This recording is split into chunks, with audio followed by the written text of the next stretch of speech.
इसी तमाम तर मामले पर बात करने के लिए ब्यूरो चीफ लाहौर हसन रजा हमारे साथ मौजूद हैं। हसन, बताएगा मरियम नवाज को खुद आज इस प्रोपेगेंडे के हवाले से प्रेस कॉन्फ्रेंस भी करना पड़ी?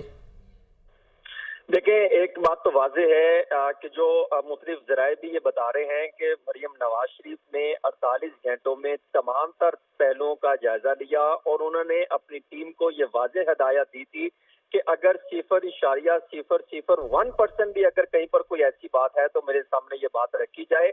तमाम तर शवाहिद का जायजा लेने के बाद और जो मुबैना तो ज्यादती का प्रोपेगेंडा करने वाले जो सोशल मीडिया पर जो चीजें इकदाम आई और तमाम अकाउंट्स का जायजा लिया गया, फिर उन खवातीन जिनके नाम सामने आ रहे थे तमाम तर जो है वो कमेटी ने उस हवाले से हकाइक सामने रखे और फिर उस बच्ची जिसका नाम लिया जा रहा था उस तक भी वज़ीर आला पंजाब ने उनसे भी बात की, सवा घंटा से जायद।